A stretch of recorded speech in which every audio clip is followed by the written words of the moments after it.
Okay, today we're going to be looking at the volumes of revolution. So, what does that mean? Let's consider a curve y equals x squared. So let's just draw our axes quickly. Oops. And it's just going to kind of go like that. And let's consider between points 2 and 0.5. And we've got this area here.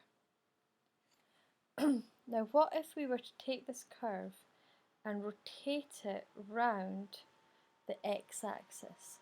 So we want to rotate 360 degrees around the x-axis. And so we then get a solid revolution.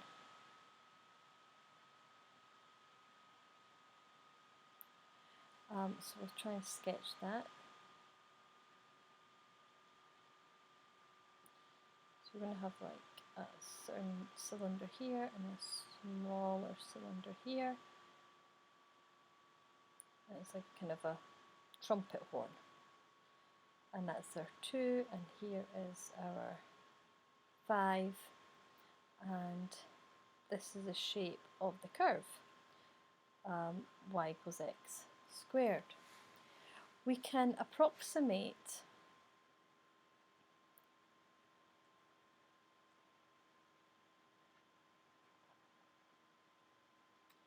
the volume of the solid by a series of cylindrical discs.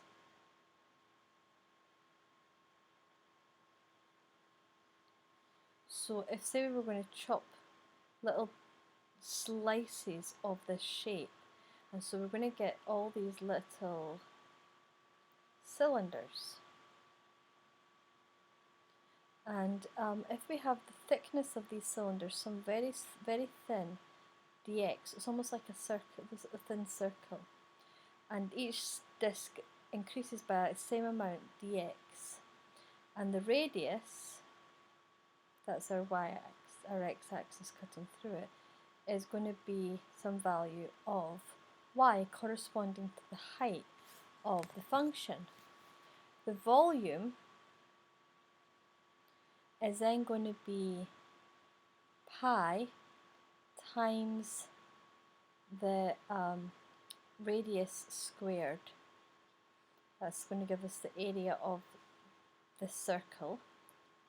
That's not pi, that's x. Pi times the radius squared, pi r squared, and r is y.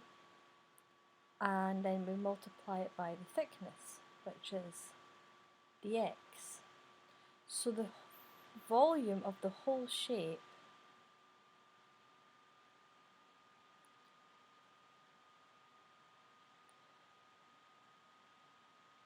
will be the sum of all these little discs all added up. But as the thickness tends towards 0, then the volume will tend towards the integral, and in this case between 2 and 5, of pi y squared dx. So the volume of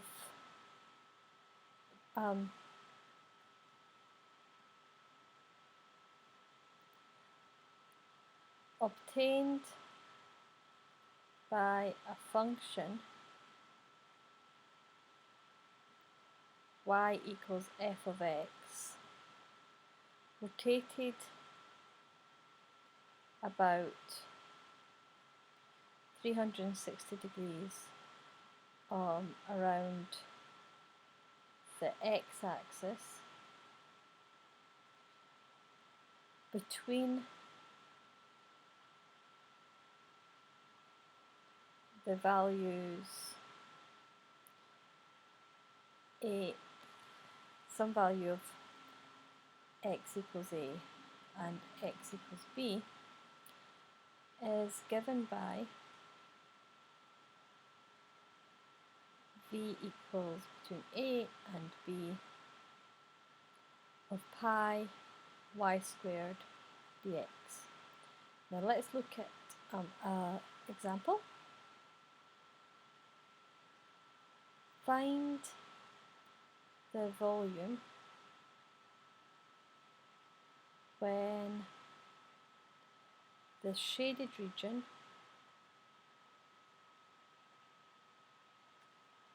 is rotated 360 degrees about the x-axis. So we've got some curve, and it kind of comes down like this, and we want it between 1 and 2, and the curve is y equals 9 over 3x plus 2. So the volume is going to be pi times y squared dx, and between 1 and 2. So it will be pi 1 and 2 of 9 over 3x plus 2 all squared dx, and we're going to rewrite that. So 9 squared is 81, and then we'll have 3x plus 2. That's going to be squared, but we'll bring it up here, it's going to be minus 2 dx. Now if we integrate that, we will get, let's get the pi out there for just now, 82 over 3 times minus 1, 3x plus 2 minus 1, and that's between 1 and 2. And that looks like a minus 2, no, it's not going to be. If we substitute in for our, we'll tidy this up first actually. So that's going to become minus 27 over 3x plus 2.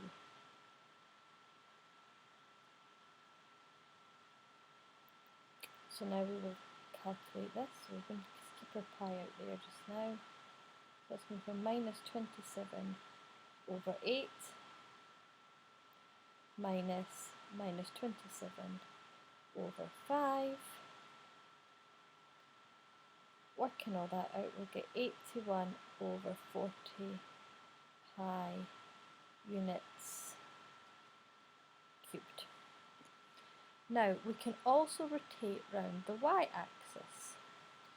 So for rotation about the y-axis, it's the same principle. The volume for a function,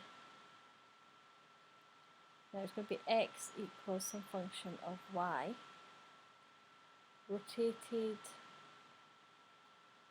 360 degrees about the y-axis between y equals a and y equals b is given by the volume v between a and b pi x squared dx. So let's look at an example, and then we're going to look at something a wee bit more challenging. Find the volume obtained when the shaded area is rotated by 360 degrees about the y-axis. So let's sketch the curve.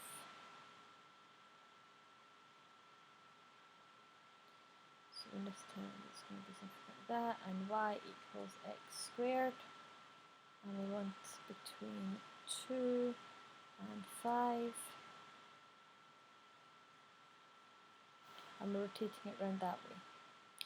So the volume is pi x squared dx, and it's between 2 and 5. Now x squared is equal to y, so we just write that in.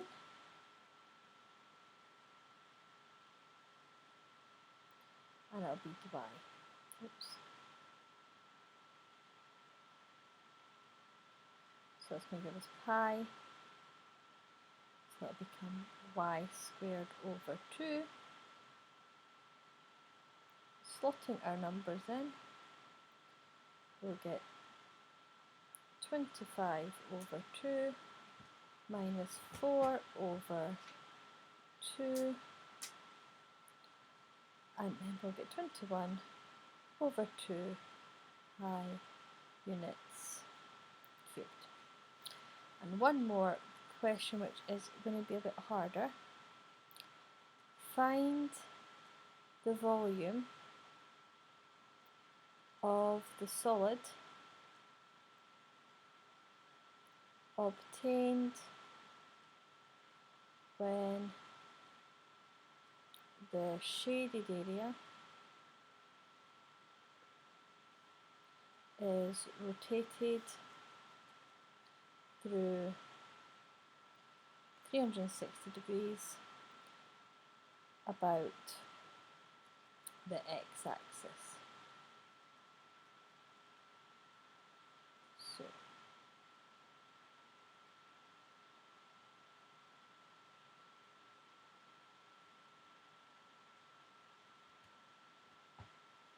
and we're going to have a line here.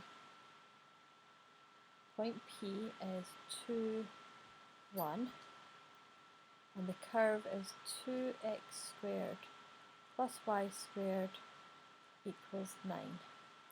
And this is the region that we're interested in.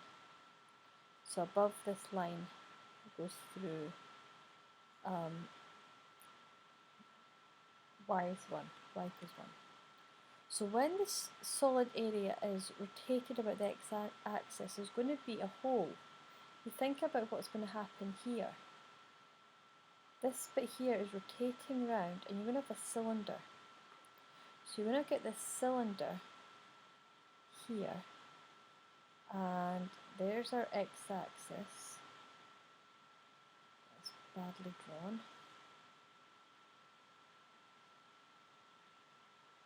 That's our x-axis there. Okay?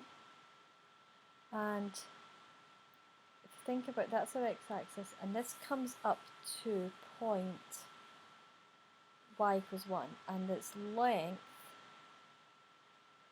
is 2. So we've got a cylinder which will, if you were to loop this around and it was just this curve that we've got here around the x-axis, you would just integrate for y squared and use the values of x as 0 and 2. But because we're not paying attention to this part here, we've got this cylinder which we need to take away from our integral. So the volume is going to be the integral of y squared dx between 0 and 2 minus the volume of the cylinder.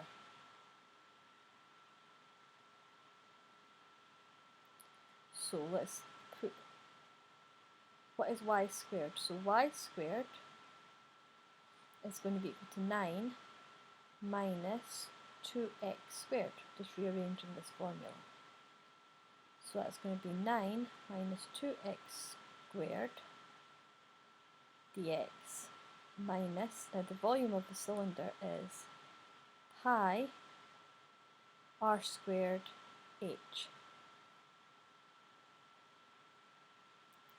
So let's integrate this. So it's pi,